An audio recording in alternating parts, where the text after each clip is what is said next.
इसलिए अब यहाँ का सरकार यानी भाजपा के नेतृत्व वाली सरकार भय बनाना चाहता है कि लोग लोकतंत्र में भाग ही न ले।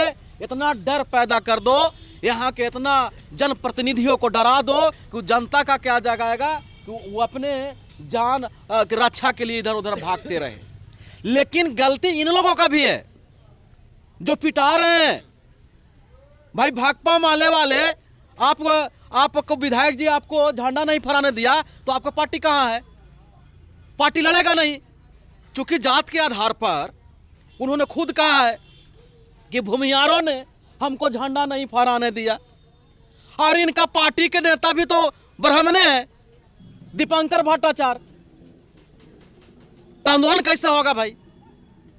अगर जाति है, जाति के आधार पर आपको शोषण हुआ है तो आपके पार्टी में भी जाति है। प्रदेश का अध्यक्ष वही है, आपका सेंट्रल का अध्यक्ष वही है। अब ये मनोज राम का कांग्रेस के सांसद उसको पीट दिया। लगता है कि कांग्रेस आंदोलन करेगा? नहीं आंदोलन करेगा।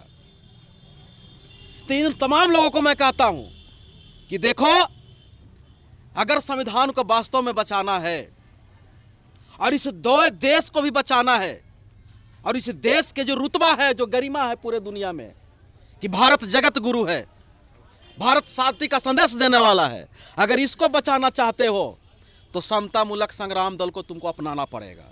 और समता मूलक संग्राम दल ऐलान करती है कि अगर इन जो पिटाने वाले जो विधायक और एमपी हैं, अगर इनकी पार्टी नहीं लड़ा तो बिगर पूछे और बिगर बुलाए समता मूलक संग्राम दल उधम सिंह की तरह लड़ाई लड़ेगी।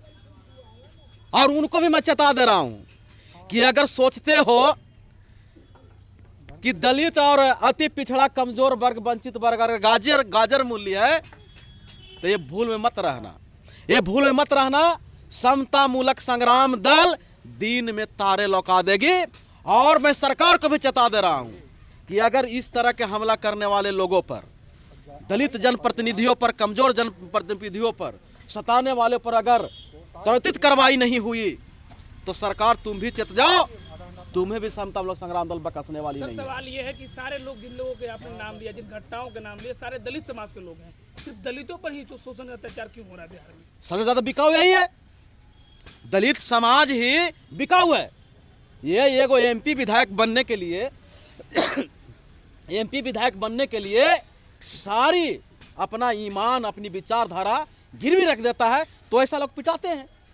ये पिटा रहे हैं, ये भी कारण है। तो इसलिए मैं बता रहा हूं कि अभी से जितने दलित वंचित समाज के लोग हैं वो होश में आ जाओ और अपने संगठन के साथ रहो, तब इन लोगों को दिन में रोलर चलाई जाएगी। ऐसा लगता है कि पूरे बिहार में भी दलित समाज सुरक्षित नहीं है, पार्टी में भी जाके सुरक्षित नहीं है, कहीं सुरक्षित नहीं है। और ये सरकार सुरक्षा नहीं दे रहा है और जिस पार्टी में गया उस पार्टी के भी इसको सुरक्षा नहीं देता है। लड़ना चाहिए ना, लड़ना चाहिए। अभी सुना आपको कहीं आंदोलन हुई है तो आप इन लोगों की लड़ाई लड़ेंगे? इन लोगों की लड़ाई लड़ेंगे बगैर पूछे हुए, क्योंकि समता मूलक संग्राम दल ये सोच के नहीं लड़ता है कि हमको वोट देगा कि नहीं देगा। हम इस सोच के लड़ते हैं कि कहाँ न्याय हो रही है, कहाँ अन्याय हो रहा है। जहां अन्याय होगा वहां न्याय के लिए समता मूलक संग्राम दल खड़ी है, मन तन धन। और जरूरत पड़ी तो समता मूलक संग्राम दल के लोग गन भी उठाएंगे। कहाँ नहीं उठाएंगे? सर, एक तरफ आप संविधान की बात करते हैं, हाँ, और एक तरफ संविधान की बात करके और फिर कानून की बात करके आप कहते हैं कि हथियार। जननायक, भारत रत्न से सम्मानित जननायक कर्पूरी ठाकुर जी ने ही जब उनको पहली बार मुख्यमंत्री बनने का मौका मिला था तब उन्होंने ही लागू किया था कि गरीब गुरबा भी हथियार रखेगा। और उन्होंने लाइसेंस इशू किया था कि अब गरीब गुरुओं को भी लाइसेंस दी जाएगी। तो हमने कहा गन से, तो गना मेरे पास अगर गन सरकार दिया है मान सम्मान की रक्षा के लिए तो कहने चलाएंगे।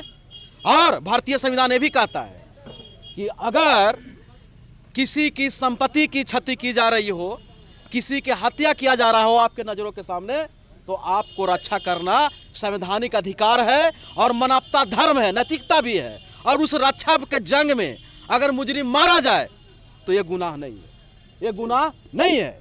तो न्याय करने वालों के खिलाफ समता मूलक संग्राम दल गन भी उठाएगा।